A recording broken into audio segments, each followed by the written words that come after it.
Ar-Rahman, Ar-Rahim. Ar-Rahman, c'est souvent utilisé lorsque Allah subhanahu wa ta'ala parle de la création dans le Coran al-Karim. C'est une rahma grandiose, générale.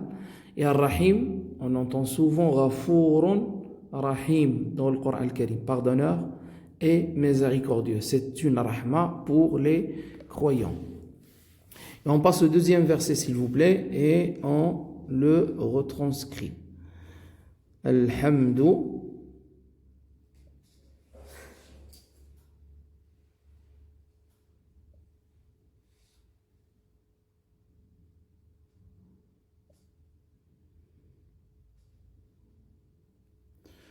lillahi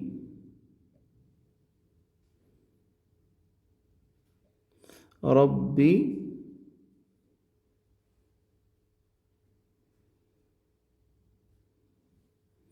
al-alamin.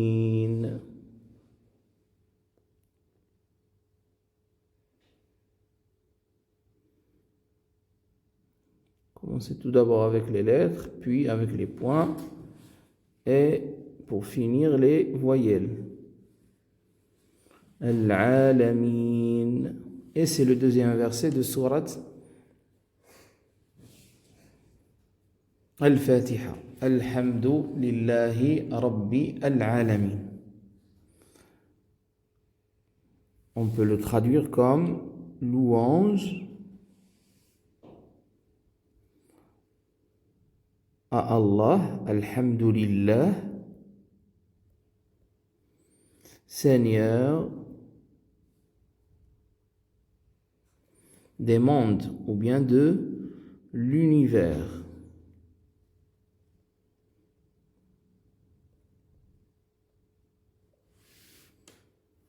Louange à Allah, Seigneur de l'univers.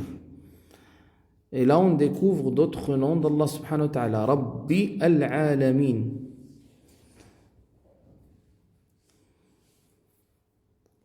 Alhamdu lillahi rabbil alamin. Louange à Allah, Seigneur de l'univers. Et alhamd, on l'utilise pour Allah subhanahu wa ta'ala. Il y a alhamd, il y a shukr. Shukr, c'est le fait de remercier, d'être reconnaissant. Al-hamd, c'est la louange, c'est-à-dire c'est de adresser notre reconnaissance, nos remerciements à quelqu'un qu'on ne peut pas rembourser. C'est Allah exalté soit-il. Et on ne peut pas le remercier comme il se doit, même si on multiplie Al-hamd. Et d'ailleurs, c'est une adoration, le fait de dire Alhamdulillah. Alhamdulillah.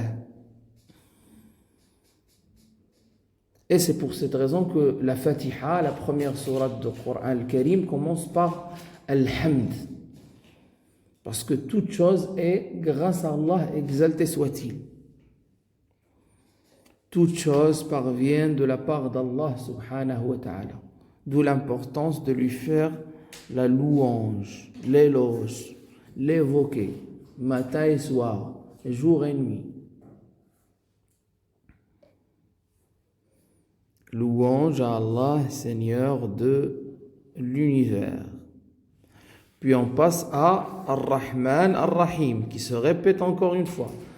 Il est dans la Basmala et il est dans le troisième verset de sourate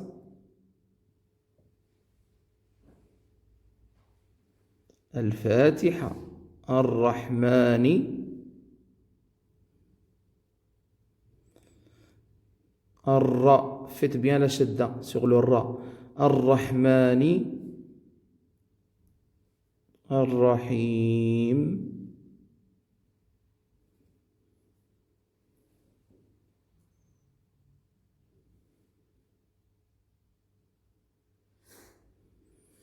Et nous l'avons déjà expliqué. Ar-Rahman, Rahma générale. Ar-Rahim, Rahma exclusive pour les croyants.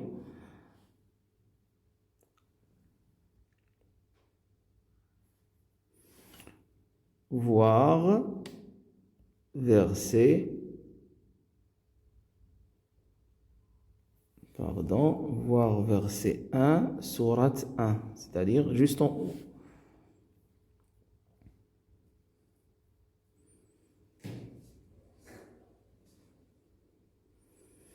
Malik yawmiddin. Quatrième verset de sourate Al-Fatiha. Malik yawmiddin. Malik yawmiddin.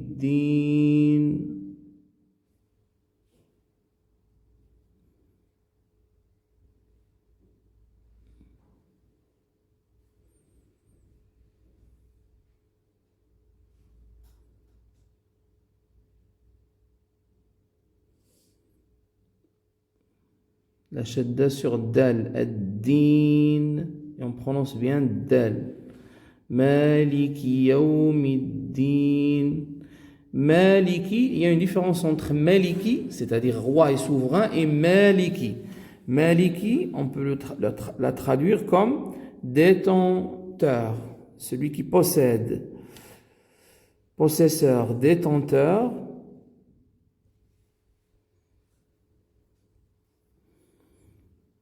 Entre guillemets, et souverain aussi, parce que on peut réciter Maliki et Maliki.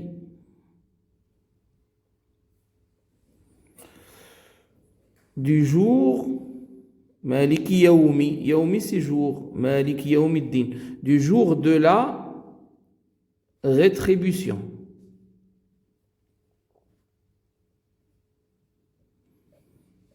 Le jour Maliki Yawmiddin. Le mot din, on peut l'interpréter différemment. Din, c'est la religion, mais din aussi, c'est la rétribution.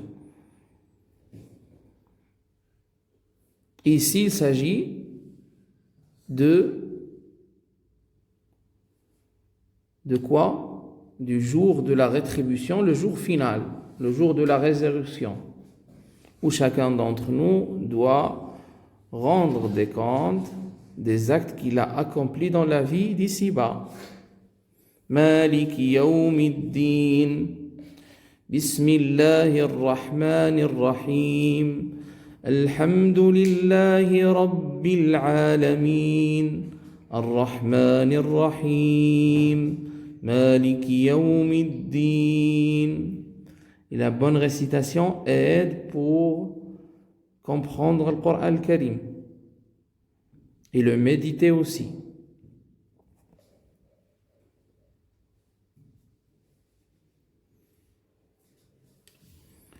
Et on passe au 5e verset. Iyyaka na'budu wa iyyaka nasta'in.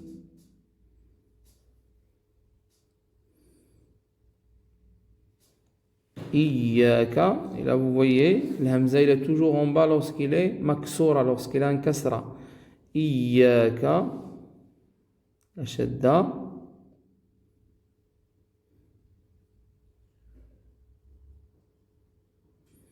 Na'budu.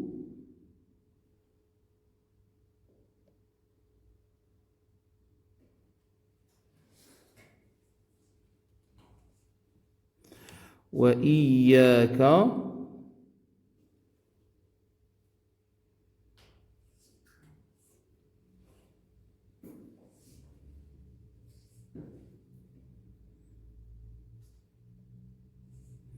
نستعين.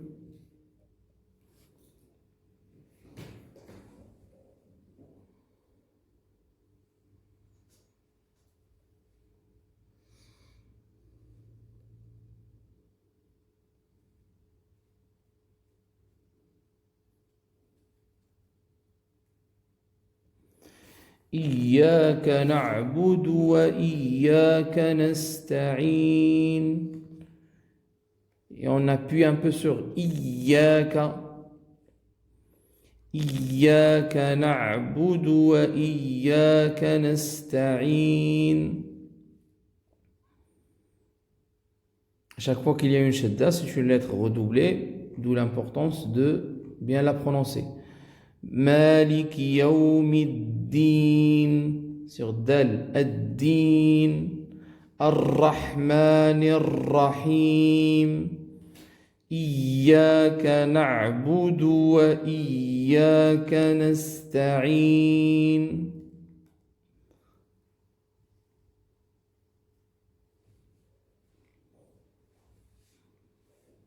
Alors comment on peut traduire Iyaka na'budu wa Iyaka nasta'in? C'est toi. Iyaka, c'est toi. C'est toi, avec un T majuscule, c'est-à-dire c'est Allah, c'est toi que nous adorons.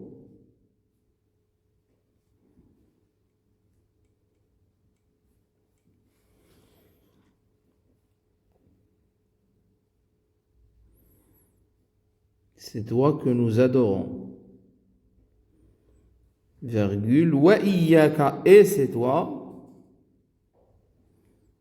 toujours avec un T majuscule, et c'est toi à qui nous implorons secours, nous demandons secours. Je l'écris juste en bas.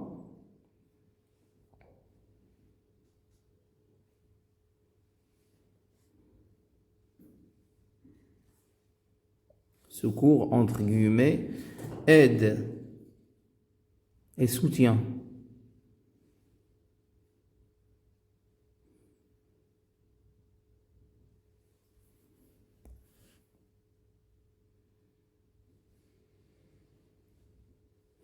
Iyyaka na'budu wa iyyaka nasta'in. Deux piliers qui sont importants pour adorer Allah subhanahu wa ta'ala. Le premier, c'est la ibada, c'est ce qu'on appelle na'budu. Et le deuxième, c'est l'isti'ana, c'est ce qu'on appelle nasta'in. Tu adores Allah subhanahu wa ta'ala et en même temps, tu as besoin de son aide, de son soutien pour pouvoir mieux l'adorer et l'adorer comme il se doit. Iyyaka na'budu wa iyyaka nasta'in. Et là, c'est un verbe qui est conjugué au présent dans la langue arabe, na'budu. Et le présent dans la langue arabe, ça veut dire quelque chose qui est constante. C'est-à-dire, c'est une adoration qui se répète pour toujours jusqu'à la fin. Iyyaka na'budu wa iyyaka nasta'in.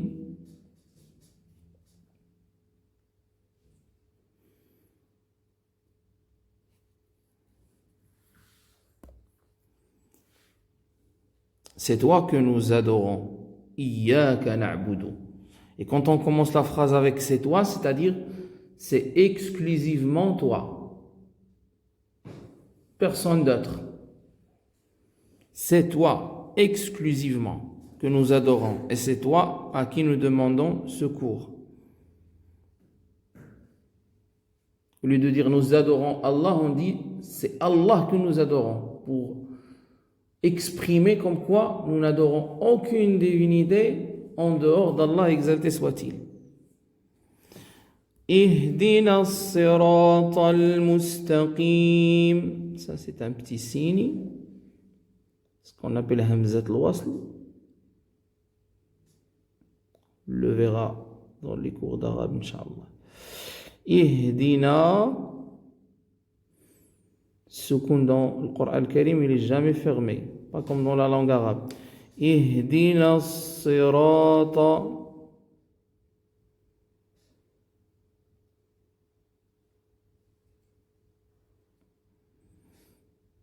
Ihdina as-sirata, non pas sin mais sad. Ihdina as-sirata al-mustaqim.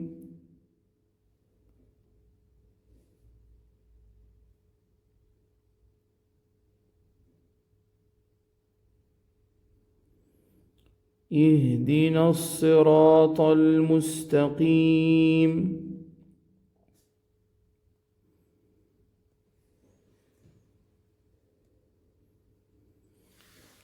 Essayez de bien prononcer aussi le ha. اهدنا الصراط المستقيم. Guide-nous vers le droit chemin.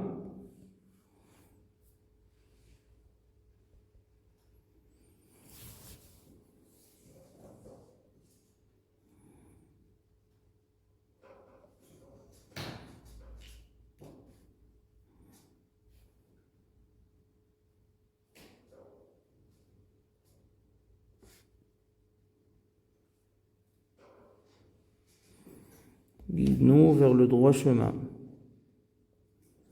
Et là, ce que je vais vous demander, c'est de surligner pour différencier les trois parties de l'Fatiha.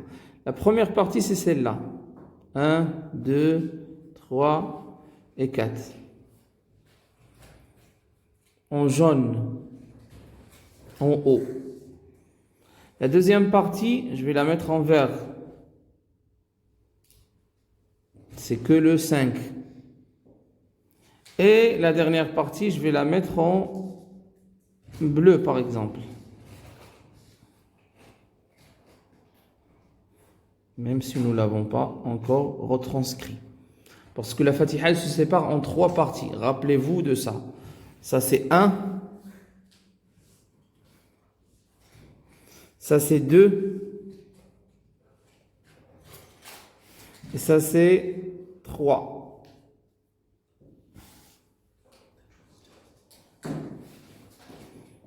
Et je vais vous expliquer par la suite ce que c'est. La première partie, c'est la partie dans laquelle on fait la louange à Allah. C'est pour Allah. La deuxième partie, c'est entre nous et Allah. C'est toi que nous adorons et c'est toi à qui nous implorons secours. Et la troisième partie, c'est pour nous. C'est un dua. On demande à Allah de nous guider vers le droit chemin. Et là, vous voyez comment le Fatiha, elle est magnifique. Une partie pour Allah, une partie pour nous et une partie pour nous deux. Nous et Allah. La justice, l'équité, même dans la révélation. Et c'est beau.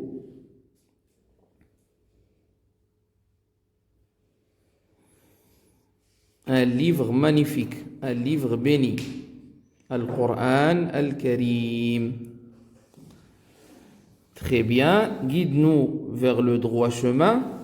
Ihdina as-sirata al-mustaqim. On continue la retranscription. Sirata alladhina an'amta alayhim. Sirata الذين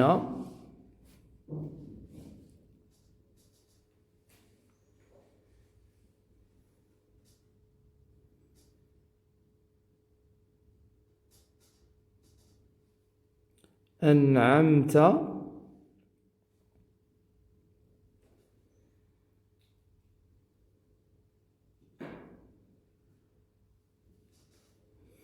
صراط الذين أنعمت عليهم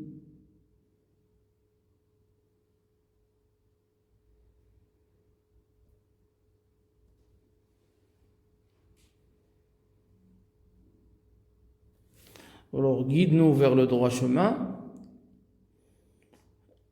Et on demande à Allah subhanahu wa ta'ala quel chemin? Le chemin de ceux que tu as comblés de tes faveurs. Le chemin de ceux que tu as comblés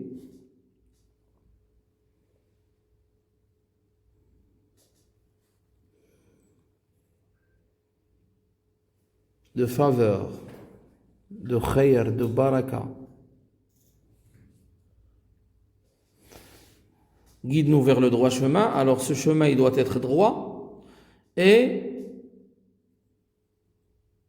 de nous faire partie de ceux que tu as comblé, que Allah a comblé de faveur. Car en réalité, si Allah te guide vers le droit chemin, c'est une faveur de lui, tout simplement. C'est une donation de sa part, c'est un bienfait de sa part. صراط الذين أنعمت عليهم صراط الذين أنعمت عليهم. Toujours dans la troisième partie qui est pour nous, qui est une demande. D'ailleurs ici, ihdina, on demande à Allah subhanahu wa ta'ala, guide-nous. D'où l'importance de demander pour tout le monde. Parce que si on aime la guidance pour nous, on doit l'aimer pour les autres. Ihdina, je ne dis pas ihdini que moi, mais je dis ihdina, guide-nous vers le droit chemin. Comme j'aime bien la guidance pour moi, le droit chemin, être correct moi-même, je dois l'aimer pour les autres. صراط الذين أنعمت عليهم. Et pour finir, غير المغضوب عليهم ولا الضالين. غير, parce que plusieurs personnes en fait se trompent de ce chemin, d'où l'importance de préciser ça. On est en train, Allah nous enseigne dans le Fatiha comment préciser le dua, comment faire une belle dua.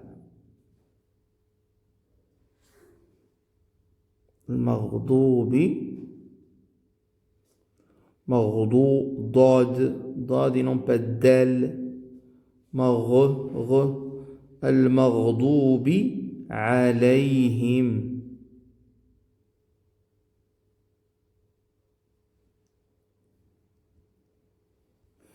غير المغضوب عليهم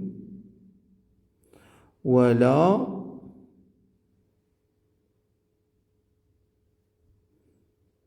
ضالين.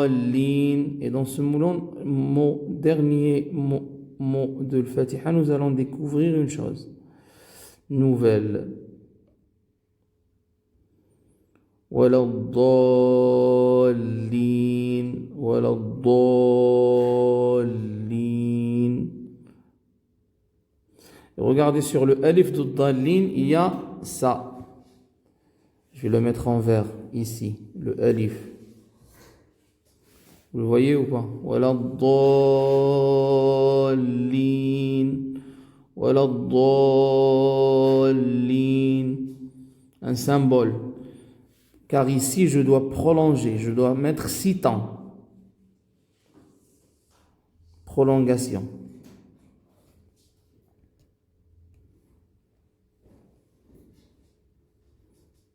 Ça suffit pas de dire ولا الضالين, non. غير المغضوب عليهم ولا الضالين. Je peux compter avec mes doigts en faisant comme ça. غير المغضوب عليهم ولا الضالين.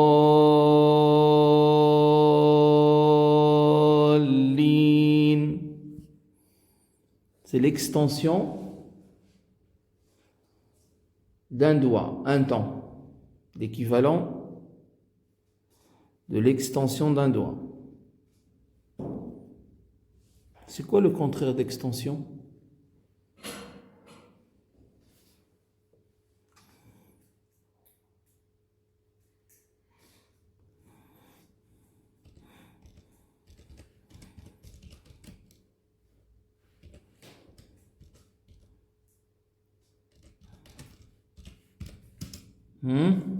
La flexion, non? À votre avis? La flexion ou l'extension, non?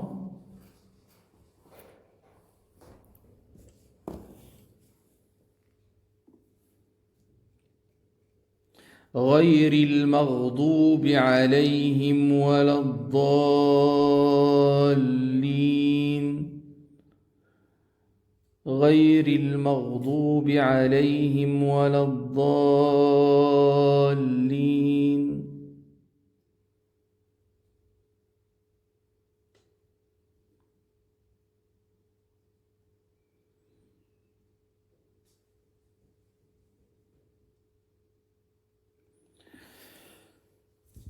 Et on peut compter les temps soit avec la flexion ou l'extension des doigts, soit en faisant comme ça, ولا الضالين,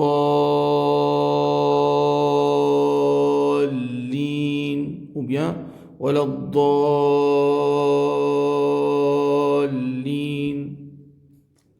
6 temps.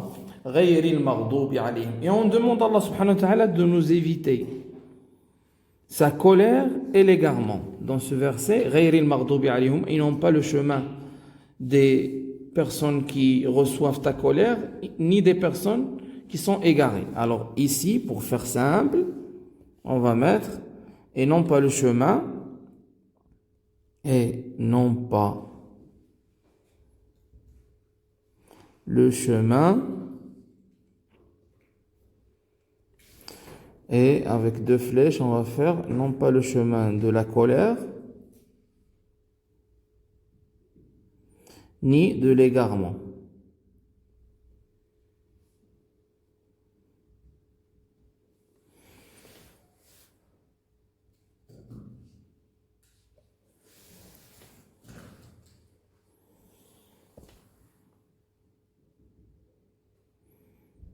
Et là, vous voyez comment le Fatiha regroupe tous les sens du Coran al-Karim. Et pour finir, il faut noter que le Fatiha, c'est l'ouverture. Surat al-Fatiha. Fatiha, ça veut dire ouverture. Elle est la mère du Coran aussi. Ça, c'est des choses à rajouter, soit en bas, soit dans les marges ici, à gauche. Elle est appelée aussi la guérison, al-Shafiya. Quand quelqu'un tombe malade, on peut lui réciter le Fatiha. Et ça s'est déjà arrivé aux compagnons du prophète sallallahu alayhi wa sallam. Ils ont récité le Fatiha sur quelqu'un qui a été piqué par un scorpion, je pense. Et Allah subhanahu wa ta'ala l'a guéri. Guérison.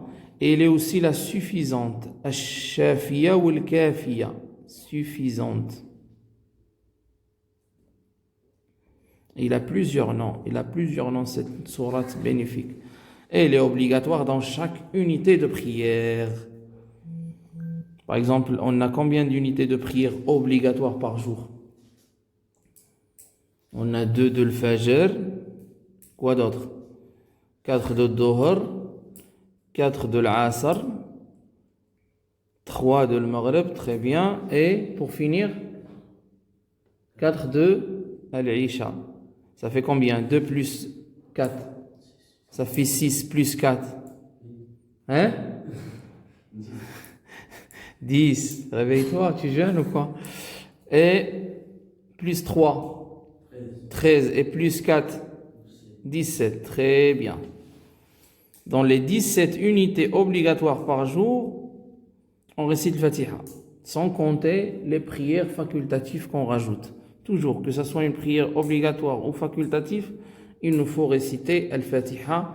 Et on passe maintenant à la page suivante et à la sourate suivante. Là, on va commencer par la dernière sourate du Coran. On a commencé par la première parce que c'est la première, c'est l'ouverture, question de avoir le baraka dans nos cours, parce que c'est une baraka aussi, le Fatiha, c'est une bénédiction. Et puis, nous allons commencer par l'interprétation des petites sourates, Inch'Allah.